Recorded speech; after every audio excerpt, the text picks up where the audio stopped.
Boa tarde, bem-vindos a mais um programa Fé dos Homens da responsabilidade do COPIC, o Conselho Português de Igrejas Cristãs.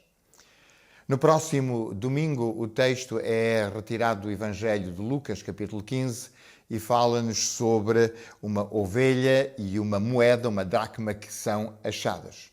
E para refletir sobre este texto, nós temos connosco em estúdio a pastora Maria Eduarda, da Igreja Presbiteriana. Pastora Maria Eduarda, temos duas parábolas diante de nós, nestes primeiros versículos do capítulo 15, duas histórias que Jesus conta. Com que objetivo? Isto partindo sempre do princípio que uma parábola pretende ser uma resposta a qualquer inquietação ou qualquer pergunta. Sim, Jesus andava com más companhias e os religiosos ficaram preocupados. Este homem come com pecadores, com publicanos, anda em muito más companhias, portanto, se tem más companhias, não vem de Deus. E diante desta preocupação, Jesus conta então as três parábolas, não é? Até porque naquele contexto era bom que se andasse com gente pura e não com gente impura, não é? Exatamente, não é? Portanto, do alto da sua santidade, os religiosos achavam que alguém que andava com pessoas que eles achavam que eram más companhias, portanto não poderia vir de Deus, com esta ideia de que Deus separado e puro não se misturava. O que é muito interessante, não é? Se nós pensarmos na Bíblia, a Bíblia é a história de um homem que se mistura com as suas criaturas. Deus não tem, tirando o livro de Jó, Deus não tem história para além da história que tem com a sua criação. E isto foi o que Jesus veio fazer. Veio encarnar, ou seja, fazer parte da sua criação, e veio conviver e veio mostrar-lhe como é que nós podemos viver com todas as pessoas, ainda que os rótulos que a sociedade lhes ponham não seja o ideal. E por isso o Senhor, que andava com más companhias, foi criticado. E tendo sido criticado, responde desta forma e, num primeiro momento, fala de uma história de um pastor e de uma ovelha que se perde. Como é que entendemos essa história? O capítulo 15 de Lucas é uma espécie de perdidos e achados de Lucas. Há uma ovelha que se perde, há uma moeda que se perde e depois há um filho que se perde.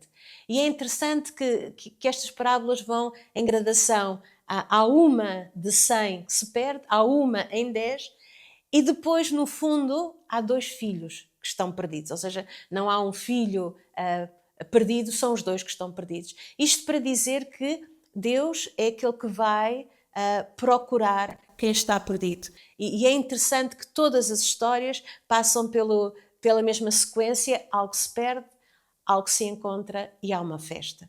Então, em contraponto com os religiosos que dizem não te mistures com as outras pessoas, aquilo que Jesus vem dizer é a alegria, porque se acha algo que está perdido. Vocês podem pensar que estas pessoas estão perdidas, mas o objetivo de Deus é que quem está perdido, seja uma em 100, uma em 10 ou até toda a gente, vá ter ao conhecimento de Deus. Então, neste caminho para Jerusalém, em que Jesus mostra o que é o discipulado, o capítulo 15 é um capítulo de grande alegria. Há alegria nos céus, o pastor vai buscar os seus amigos, a senhora que varre a casa vai chamar as suas amigas e o pai faz uma festa. Então, o reino de Deus também é uma festa.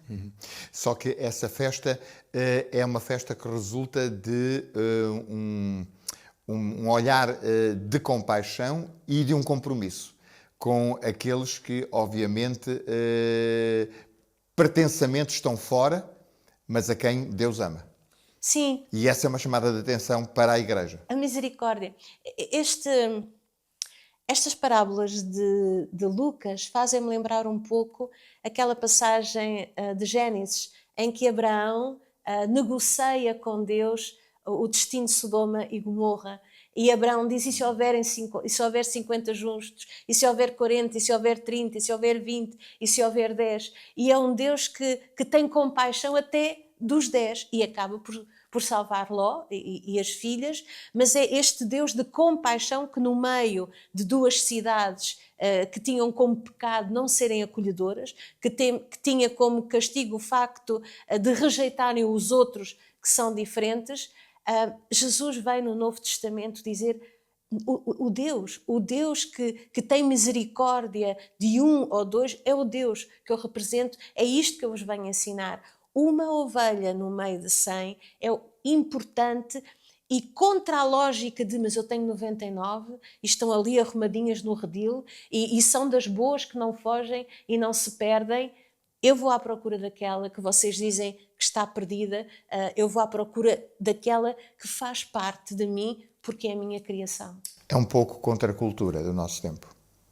Sim, sempre foi contra a cultura de todos os tempos esta questão de que eu estou no redil, eu sou a boa ovelha. A porta está aberta, quem quiser que entre. Então eu preciso de ser reconhecida porque estou dentro do redil. E aquilo que esta passagem nos diz é quem está perdido, esse é o protagonista da história. Quem não está, essa é a razão pela qual Jesus veio e é a razão pela qual a Bíblia foi escrita. Não somos todos santos, somos pecadores reconciliados com Deus. Na verdade, Jesus formula isso, ou o texto bíblico formula isso, quando diz eu não vim para os que estão sãos, mas para os que estão doentes. E nós estamos todos doentes, achamos que só o facto de não sentirmos compaixão, só o facto de não sentirmos misericórdia faz de nós a igreja que precisa da salvação de Cristo. Muitas vezes nós falamos da ideia de que temos que evangelizar o mundo e sim, que temos que salvar o mundo, é verdade, mas nós somos esse mundo. Não há um mundo perdido e a igreja pura, há uma igreja que é o sal e a luz do mundo e por isso no final desta parábola se diz se o sal não salgar não serve para nada, ou seja, nós não somos os santos, nós somos os pecadores que sabem o que é o pecado e por isso podem ter misericórdia e não aqueles que julgam. Muito bem. Pastor Maria Eduardo, obrigado uma vez mais por esta interpretação da parábola que certamente nos ajudará a viver o próximo domingo, o Encontro dos Cristãos. O nosso programa chegou ao fim. Nós voltaremos a estar convosco em breve. Até lá, fiquem bem, fiquem com Deus.